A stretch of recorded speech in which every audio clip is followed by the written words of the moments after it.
the conspiracy here in southwest Nebraska.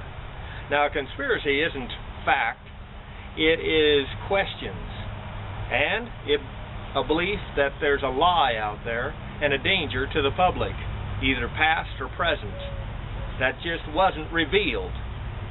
And so, let's talk about it. Now, we know that the Game and Parks brought mountain lions in over the last 15 years to the state of Nebraska. And there's over 1,000 of them. We know about that. And the dangers they pose to every livestock and every person in Nebraska. We understand that. And a corporation has one goal, just as Game and Parks is a corporation, and that is greed. Money above everything.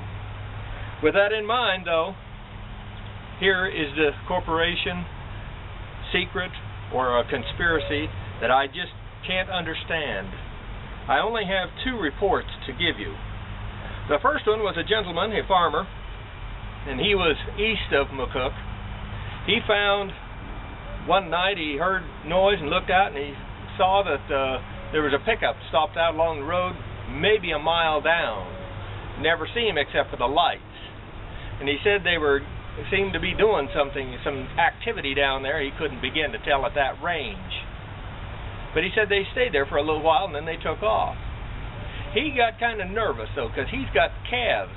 It was in the springtime and he had calves, and he thought maybe there's trouble.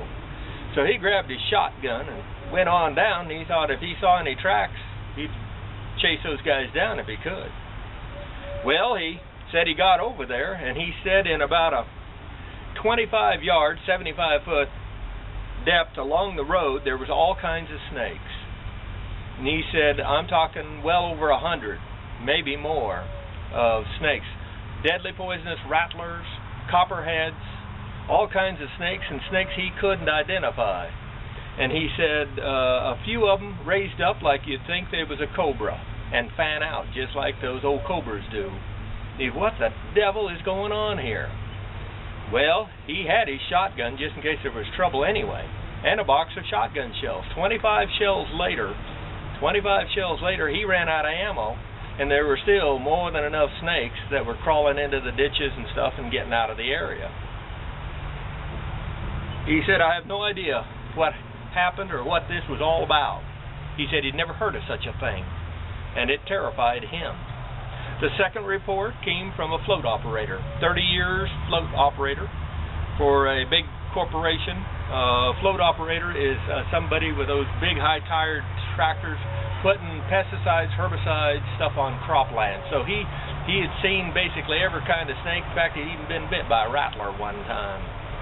And he knew the country, and he knew the snakes of this area, to say the least. Well, came to be that he said he went down a canyon, and he said there was dust. He could see a pickup on down the road just going out of the area. He said that's all he could tell. He said it was, over a mile away, easy, but the dust was still hanging in the air on that old dry, low-maintenance country road.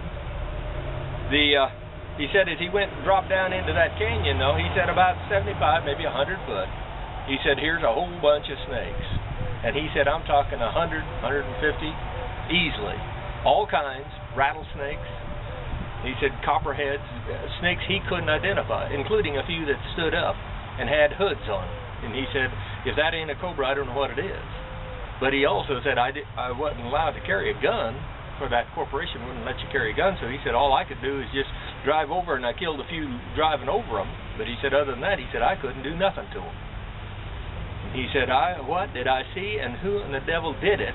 Because he said there's no way that you'd get that kind of mix of snakes in the spring, and it was late spring, it wasn't early spring, and to be that congested and not fight each other or be, snakes are pretty much solitary, if you will, for the most part, except for breeding season.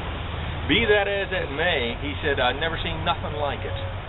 So the conspiracy goes that there is unanswered questions. And I guess I'm asking you YouTubers and the people out there in this world, why would a government do that? What could they profit from it? Because they don't do nothing without profit. Is it possibly a corporation that sells anti-venom? You can spend $50,000 on a snake bite real easy nowadays, and it's getting worse every year. and on the list of reasonings that might be out there why the snakes would be dumped in this area. And I finish it with this, and that is that a Benkelman man south of Benkelman, Nebraska, along the state line, said that he killed a cobra. Everybody laughed at him, but he took pictures, and it do look like something as close to a cobra as I've seen in this area. And the craziest thing, and who knows what's out there or why it's being put here. Maybe it's being put in your area too. So keep your eyes open. This McCook's Mr. Bill, just trying to keep you safe and figure out what the conspiracy is and turn it from a conspiracy into a known fact. Rate this film.